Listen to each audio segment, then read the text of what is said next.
We're ready to start. Hello and welcome to the first event of the Center for Global Law and Governance in 2021. I'm Dr. Matea Peter, one of the directors of the center, and it's my pleasure to welcome two excellent conversationalists today, and it will be a fantastic event looking at sort of the rules-based order from a practitioner's point of view, which is an exciting thing for us. As we often host academics. So our guest of honor today, running straight from a parliamentary session, is Tom Tugendhat, who is an MP for Tonbridge and Malling, and since 2017, chair of the Foreign Affairs Committee. So he is kind of in charge of the foreign affairs for the House. So Mr. Tugendhat had a distinguished career as a British Army officer, served in Iraq and Afghanistan, was involved in a lot of the political processes there as well, and obviously brings a wealth of sort of foreign affairs experience to the Parliament. So in his capacity as the chair of the Foreign Affairs Committee, he also spearheaded a number of extremely interesting and important initiatives relating to global order, international law, so things that are kind of in the remit of the center. Most recently, a report on China and the rules-based system. And in conversation with him today is another excellent person to discuss global order and somebody that we benefit a lot from within the center, Professor Stephen Gethins, a former MP as well, so they will be speaking and bantering across the aisle a tiny bit as well, who also has a wealth of experience in foreign policy as well, but is now a professor of practice in international relations, so within the School of International Relations at St. Andrews, and a special advisor to the principal, so strategic advisor. So welcome both.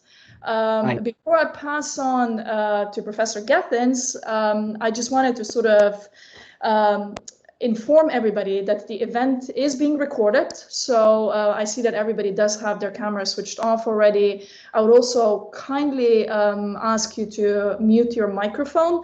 But at the same time, we'll let Professor Gethins sort of introduce us to the rules of the game and how we're going to be conducting this thing. But I would encourage you to, as we go, already type up the questions, anything that you would like to ask Mr. Tugendhat. Professor Gethins, the floor is yours. Thanks, Matea. Thank you, and thanks for hosting us. Tom, I want to say a huge welcome back to St. Andrews again, because of course you've already brought the committee up to St. Andrews. I also want to say a huge thanks, because as somebody who's been in Parliament, I know how mad and crazy the days can get, and I know how much you've got on your plate. So thanks for coming along to speak to us today. I think it's good for us and the university, among staff and among students, just to learn a little bit more at the coal face of foreign policy and some of the work that you're doing at the moment. So, Tom, if you don't mind, could you just tell us a wee bit about yourself, the work you're doing, but also a little bit about the Foreign Affairs Committee? What is the Foreign Affairs Committee and its cross-party nature? Why is it important that the Foreign Affairs Committee works cross-party? Look, I'm delighted to be back in Edinburgh, though I have to admit I was lured here under false pretenses. I thought I was going to get a delivery of Janetta's ice cream before we came on. All I can say is it must have melted en route, because I know Stephen's a man of his word, and it's definitely on its way. On its way. Checks in the post, hey Stephen. Look, it's a great pleasure to be with you. This is speaking to professional audiences like yours is something that I take very seriously, because as you know from the time when you were on the committee, foreign affairs isn't about foreigners, it's about us. It's about how we work together. It's about how we talk to each other and how we try and influence the world around us. And that may sound like it's sort of Britain First manifesto. Well, on some levels, of course, it is, in the sense that we have responsibilities to our own communities first. I to Tonbridge and Malling, and you when you were sitting for Fife. But the reality is that doesn't work in isolation. It only works in partnership with allies like France and Germany, perhaps most obviously with the United States and Australia, but also, and this may be somewhat controversial to say, but in partnership with countries like China, Iran, and Russia. Now, they may be the hardest of partnerships to make work, but that doesn't mean that they don't exist. They may be hostile, they may be enemy at points, but we still have to try and have a relationship. And foreign affairs is about trying to have that relationship. And I see the role of the committee that I'm lucky enough to chair is to bring together voices into some form of coordinated British response to events that are around us or to events that we wish to shape. So from my perspective, of course, I come from a Conservative perspective. That's hardly surprising. When we're elected to Parliament, as you know better than anyone, we come with a perspective, we come with a set of views. And we are, of course, partly here to represent them. That is obviously why we have elections and why we have political parties, to represent views that people share with us. But it's also to try and get the best result you can for your perspective within a context of a parliament. And that means 650 voices, narrowed down to 11, but representing the whole House. And so I make it a point, as you know, to work incredibly hard to get representation for, even if I don't always agree with it, viewpoints from the Labour Party and from the Scottish National Party, who are represented on the committee.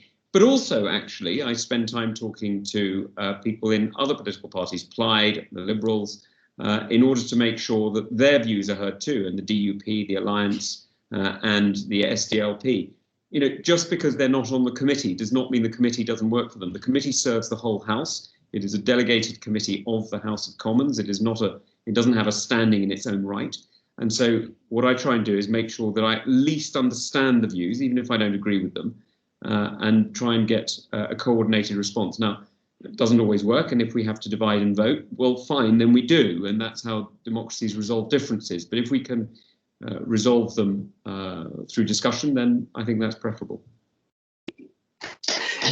So, Tom, you're right, and having that cross-party approach is important, and it's especially important when you're dealing with some really thorny issues. So let me start with one of the issues that we've raised with some of our students. And of course, I've got the China report here, China and the rules-based system, and it's one of the reports that we've asked people to have a wee look at.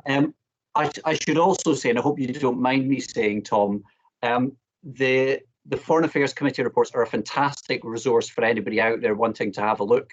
I should also say, and I hope Tom doesn't mind me saying, they're not written by the MPs, but they're written by the team of clerks and experts who support the committee, and I have to say do an absolutely tremendous and first-class job.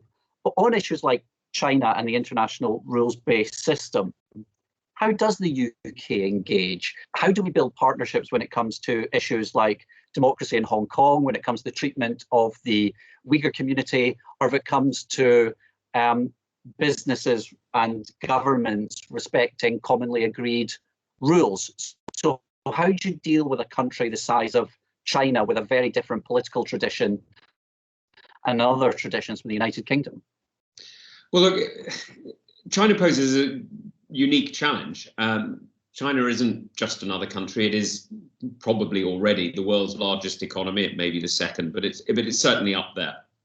And so what China does and how China sets its own domestic norms really has a huge impact on international norms, very much in the same way as, of course, when the UK set international norms in the 18th and 19th century, they effectively set global norms. So too, China today is having a similar sort of impact.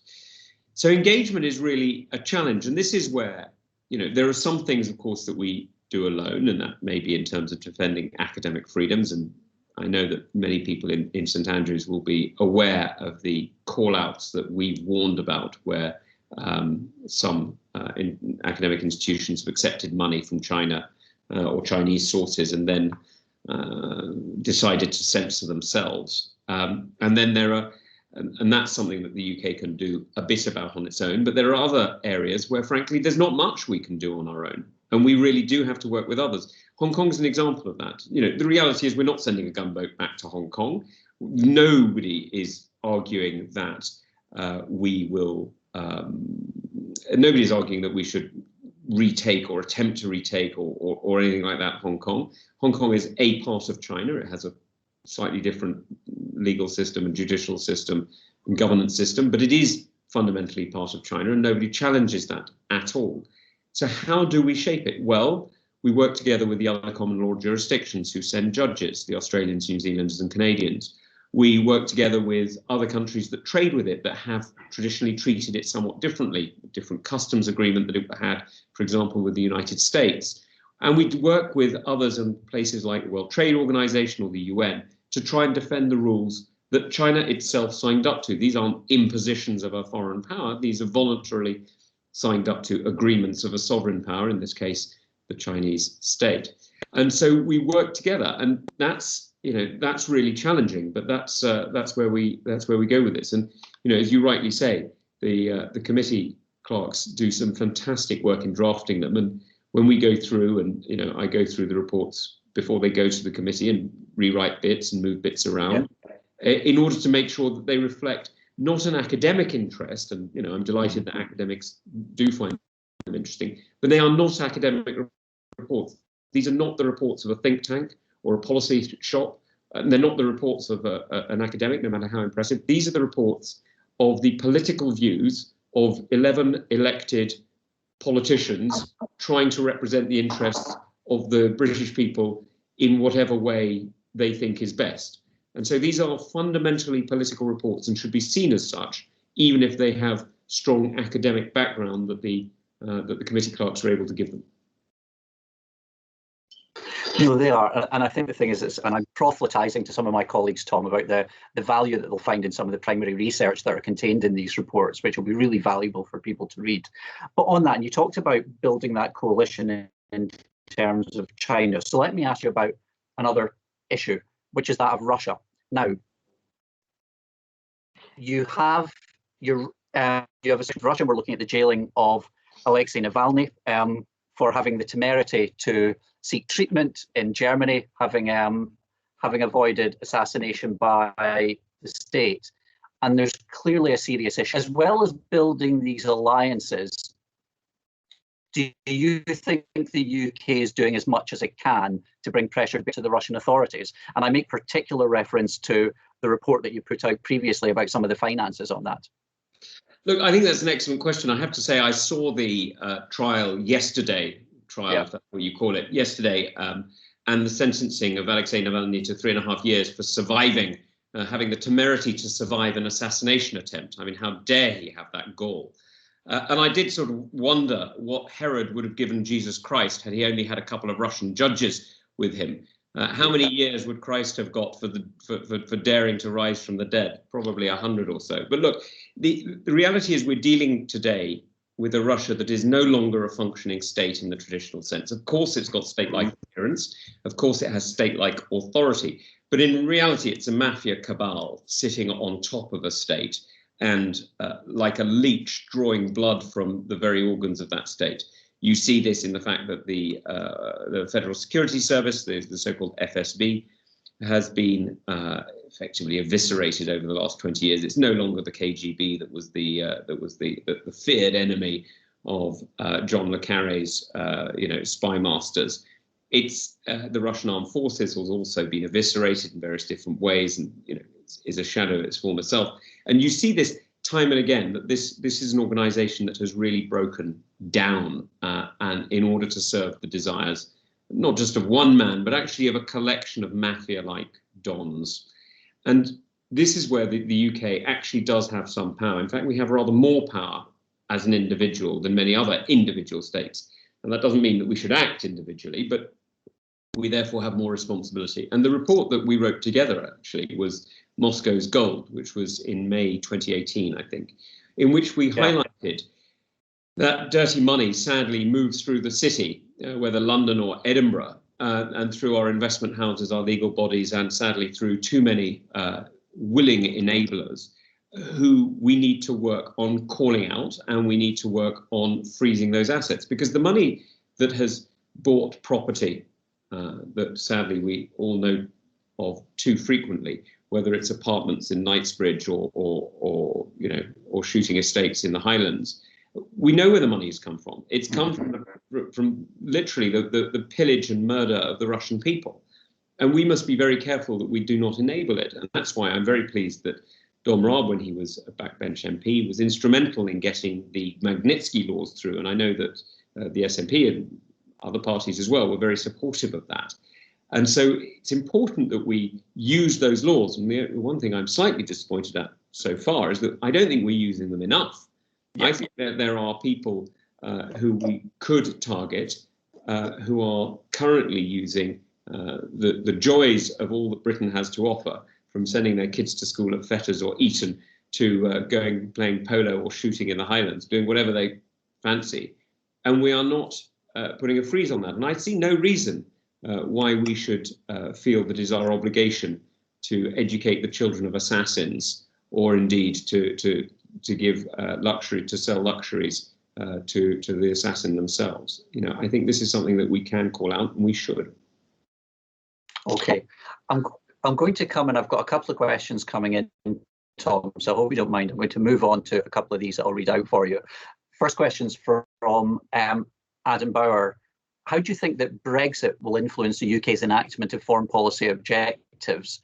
Will this reduce the UK's ability to coordinate with Western powers on common issues? And indeed, it's a good question now, the two issues we've just talked about. Well, it's interesting because it both helps and it doesn't it? I mean, it's, you know, Brexit isn't so much an event, it depends how you use it. And the reality is that we have worked very well together, for example, with the United States, the Netherlands, and a few other countries on calling out Russia and sanctioning Russia.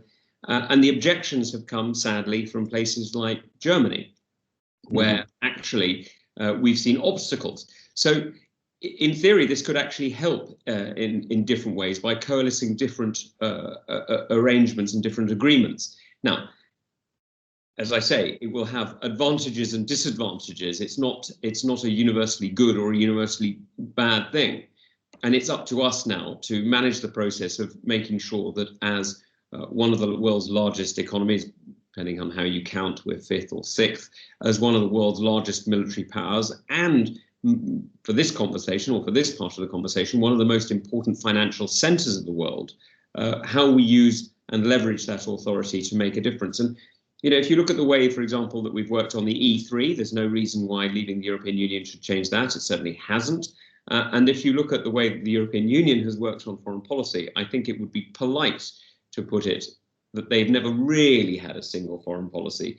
And in fact, if you look at the policy of the European Union member states on Russia or China, there are at least 20, 27, and in some cases more like 50 different foreign policies towards those countries. So it's not as though the European Union was ever particularly a foreign policy player in that sense. Okay, I'm going to come on to another question, which is about China in a moment, but let me just follow up on this one for a moment. Do you think we should give the EU ambassador to the UK diplomatic status?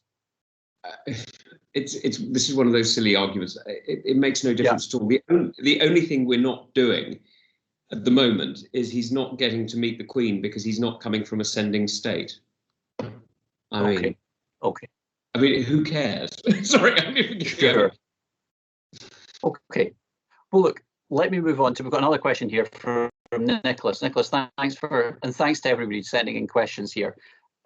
Given China's overbearing importance in global affairs, in economy and trade, in light of the recent British National Overseas Scheme started by the government, how's the House responding to threats from the Chinese and Hong Kong government? And at the same time, does the BNO scheme have implications for Britain's relationship with China? And does Britain and its allies need to take a more cautious approach on their relations with Taiwan, given China's insistence on the one China policy? So I know I'm jumping about a little bit here, but I think there have been some really good questions coming in. Well, Stephen, you don't need me to tell you that the sovereignty of a country lies with the determination of its people. That is, after all, the basis of your entire political argument for the last 20 years. So when I'm told that there's a one China policy and I must obey it on Taiwan, I say, well, I follow a one UK policy. But there are plenty of people within my own country who don't agree with me, and you're one. And so forgive me if I recognise the ability of the people of Taiwan to determine their own future. I recognise their ability. Now, I may have my own views, but those are my views. Those are not necessarily ones that they share. So I'm just slightly cautious about saying that I should have to recognize China's policy simply because China is a big country. I don't buy that. Yeah. On the question of the BNOs, look, this is one of the things that I'm proudest of, and forgive me, I'm going to crow, because one thing in politics is you've got to take some credit for some of your successes, given that you take responsibility for many other people's failures. So forgive me, but many people have worked on the BNO issue, but I'm very proud that it's one of the things that I started fighting for in September 2019. Well, in fact, before then, but I started writing very prominently about it in September 2019. And worked very closely with Priti Patel when she was on the Foreign Affairs Committee pushing for this. And so to see her enact it as Home Secretary, I think is fantastic. And I must say I'm very proud of her. And I know she has a mixed reputation. You don't need me to tell you that. But this is something I think we can share pride in. I think this is something that she has achieved remarkably impressively. And I think it's a fantastic success. It is, of course, true that it does change the way that China behaves towards us, and indeed it has stirred up some aspects of the dragon in their view of us, and that's true. But I think we were always going to have to face the reality that our views and the views of the People's Republic of China were not always going to align. And unless we're going to simply accept their word, then I'm afraid we must stand up for what we believe in. Yeah. And it's right of you to say, and of course, Priti Patel was a visitor to the University of St Andrews as well. Tom, I hope you don't mind. I'm going to go through as many of these questions as I can, but we're getting a really good response in here. So I'm going to ask the next question, of course. But before I do, I will remark, you're quite right, because we can have different ideas of sovereignty, even within the United Kingdom, as you have different ideas of sovereignty between Scotland and England, of course. Now, we've got a good question from Matia.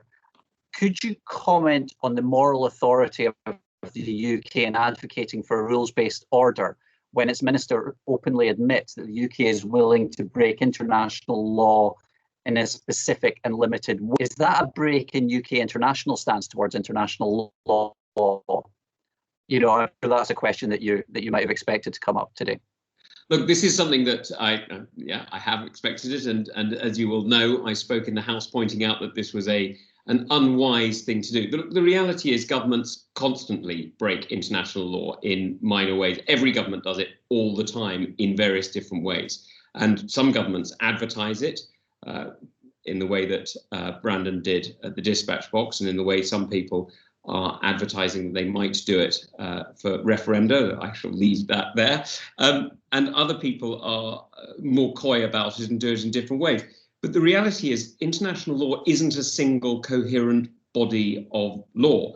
What it is a series of conflicting, often contradictory rules, judgments, habits, procedures, and so on. And so it's too, forgive me, but it's too facile to say that this changes the way that the UK is seen. The reality is most of the world looked at what the UK was doing in various different ways and saw this as a rather acrimonious divorce. And as anybody who's lived with friends who are going through a rather acrimonious divorce, people say and do things that they may later regret.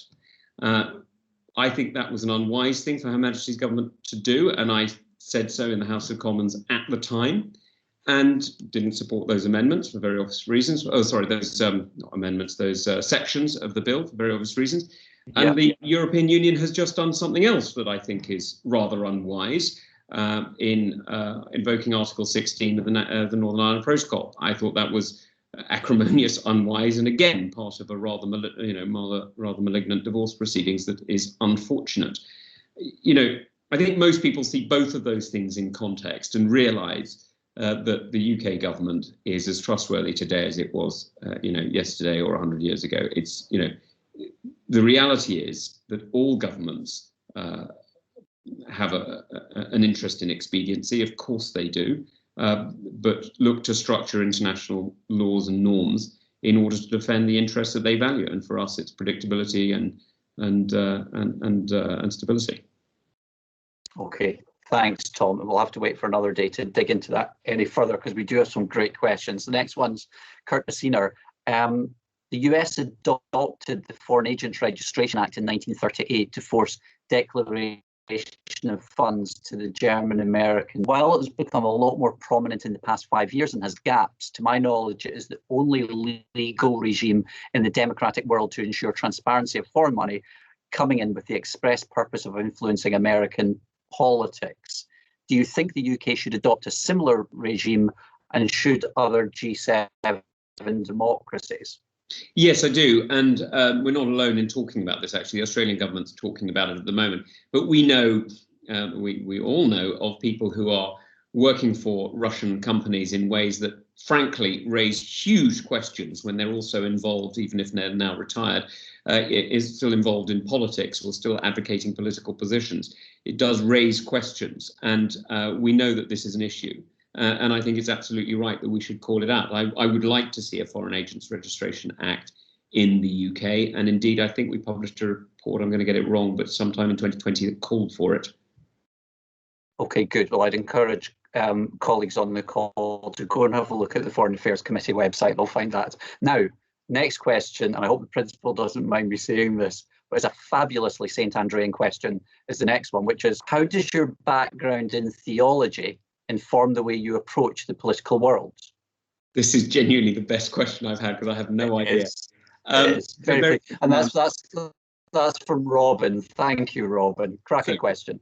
Robin, I nearly came to St Andrews to read theology, but I ended up going to Bristol instead, which was clearly an error, because I might have been intelligent enough to answer this question had I gone.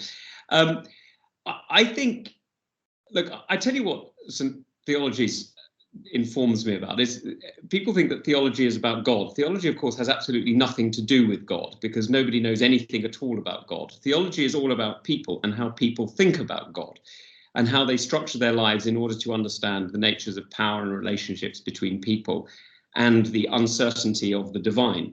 Now, I speak here as a practicing Roman Catholic, so please don't assume that what I'm doing is I'm denying the existence of the risen Christ. I'm certainly not. What I am doing, however, is merely identifying the fact that the only thing I know is that I know nothing. And so, given that theology is about how people behave in groupings and understand the nature of power, I think it's a fundamentally political study.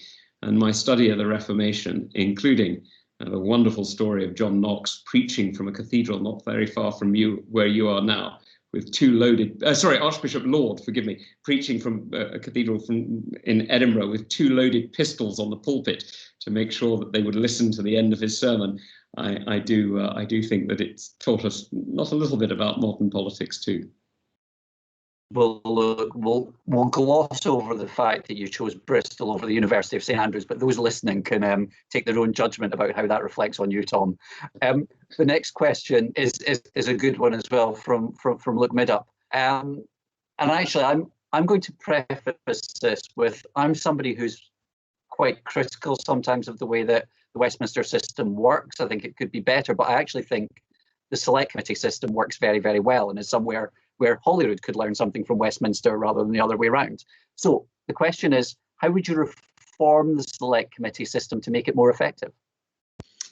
It's interesting. I would actually increase powers over general debating time for the Select Committees, because one of the issues for the Select Committees is they can become a little bit of a sort of an ivory tower. They can become just a sort of separate group of a dozen or so people who discuss an issue, publish a report, and it all goes away. And one of the things that I think, we started when we were on it together, and I hope I've continued in the way that you would expect, is we've pushed to promote the work that we're doing, to raise attention to the points that we think we agree on and the issues that we think matter, not just in the media, which is something we could always have done, but in doing things like reporting back to Parliament. I mean, I was the first, I was the first Select Committee chair to use what was already in standing orders, but nobody did, was to use the right to report back on Select Committee reports to Parliament. But given we are only a delegated subsection of Parliament, I just thought we had a responsibility to do it, to tell our peers and our partners what we were up to. So if I were able to reform it, I would allocate more debate time to Select Committees to make sure that the work that they were doing was more important, was more recognised. And I would allow some of those debates to be substantive motions which could actually change government policy. And so I think that would be a huge concession were the government to ever give it. Bluntly, I can't see any chief whip ever agreeing to give the power over substantive motions to a select committee chair, but that's one of the things that I'm pushing for. I think that would be a major change in the way government works. Well, maybe you'd have to be far better behaved to your whips first before you get that kind of power, Tom. Stephen, I'm an angel. How can you even say that? I know, that's annoyingly unrebellious sometimes, but let me ask, I'm going to do, just because we're so limited with time, I'm going to ask a couple of final questions here, and I want to ask you one last question from me, because I know you've been really generous with your time. So first of all, I'm going to take two questions, if that's okay. Philip O'Brien has written, do you believe that the EU's brief mention of activating Article 16 of the Brexit trade agreement, the UK can trigger it to end checks and trade between Northern Ireland and our UK? And then we've got a question from Simon here, which is similar. If it is, yeah. I didn't hear the question, forgive me, interrupted. Sorry, and it's probably my bad line. I'll repeat it. Phillips O'Brien, do you believe that the EU's brief mention of activating Article 16 of the Brexit trade agreement should be reason enough for the UK to now trigger it to end checks in the trade between Northern Ireland and our UK? And just to roll it in with another question from, if it is who cares, as you say, and the EU 27 in Brussels indeed do care, then what's holding the UK government back? So the point about Article 16 within the Northern Ireland Protocol, let me start that differently. The point of the Northern Ireland Protocol is to protect the peace process and the unique status of Northern Ireland. You know, the Anglo-Irish agreement between Margaret Thatcher and Gerrit Fitzgerald in 1985 was written in order to recognise that the people of Northern Ireland can be both British and Irish, and that the Irish state, that the Republic, has a say, well, at least an involvement of some kind in matters to do with Northern Ireland. It recognises a reality that was built upon by the Good Friday Agreement or the Belfast Agreement, and it now has seen Northern Ireland in a unique position in the United Kingdom, unlike any other part of the United Kingdom, and I say this carefully, Stephen, but unlike any other part of the United Kingdom, it has an automatic right to trigger a referendum in which it can force its own departure. That is a unique status. It also already has a unique status where citizens in Northern Ireland can have an Irish passport or a British passport or both passports. And indeed, I raised this, as you may remember, only a few months ago when the Permanent Undersecretary of State of the Foreign Office came before the committee and wasn't aware that requiring British-only citizens in the Foreign Office was a violation of the Good Friday Agreement. It is, because under the Good Friday Agreement, we specifically guarantee the rights of people to hold Irish passports. Not me, I wouldn't be entitled to it because I was brought up in England. But if I were born and brought up in Ireland, you wouldn't be allowed it either, by the way, Stephen. But if you were born and brought up in Northern Ireland, then you would have, under the GFA, you would have the right to either or both passports and should not be discriminated against on the basis of it. So I don't think that this is a reason for the UK to trigger it, because actually the point about that trigger was an emergency exit in case of severe societal unrest. And what we're seeing at the moment is not that. Now, I think there are problems with it. You know, this is one of the many reasons I voted Remain, because I was quite clear that it would raise or open a can of worms in Northern Ireland that would be very, very difficult to close. And I'm not surprised that it is.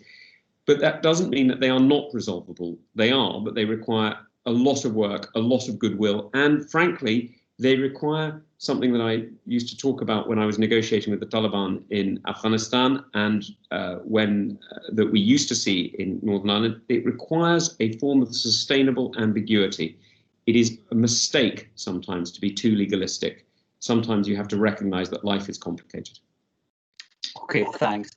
Tom, we've taken up so much of your time. Do you have time just for one last question, just to round us off? And I know we're taking over time now. Forgive me for those who have not been able to get to your questions. We've had so many coming in. general terms. And so I should also add that my wife is from Kent and she has an Irish passport, but that's a matter for another day. What do you think is the future of foreign policy in the United Kingdom with the office, and what do you think the biggest driver in that foreign policy is going to be? So the biggest driver, I think, of our foreign policy is going to be, as Palmerston put it, interests, right? I mean, that's always going to be looking after the British interest, and what the British interest is will evolve, because clearly it's not just, how do we get on with our nearest and dearest in places like France? And I speak as somebody whose wife is French, so that is quite an important part of my foreign policy, if not yours. And it does drive a lot of aspects. But actually, our foreign policy today is not just about national diplomacy, but actually about other forms of diplomacy. I think one of the most important recommendations that the Foreign Affairs Committee made recently was that we should have an envoy to some of these major tech firms like Facebook and Google, which now have greater power in many ways than nation states. It's a bit like having an envoy in the olden days, if you like, to the Holy See or to the Knights of Malta, organizations that had huge power despite not being a state in themselves. And I was delighted that the Foreign Secretary wrote back to us saying it was a silly idea, and about 6 weeks later appointed one. So clearly we're getting through, even if it's through. You're doing well. Well, there you go, exactly. So we got that one. We won that one. And I think that's where foreign policy is going, because the reality is that Putin was right. Artificial intelligence is a determinant of power as much as nuclear weapons or an independent justice system. And so finding ways in which we can defend our own interests in terms of technological authority or independence, but also how we partner with friends and allies around the world is absolutely essential to maintaining British influence around the world, and I hope the interests of many, many other free peoples too. Thanks, Tom. Tom, we've gone way beyond time now, so I want to say thank you for coming along and taking part today. Can I also say a huge thanks to everybody that's put in questions, because we've had so many good and varied questions that we've had coming in. I'm sorry that we've not been able to reach all of them. Tom, we hope to be able to welcome you back to the university, but actually in person this time, when we're allowed. We'd love to have you to come up and visit. So thanks to everybody else for participating. Tom, thank you. In the meantime, please support Janettas and keep it going until I come up there. We're doing our best. Thank you very much. Thanks, everybody.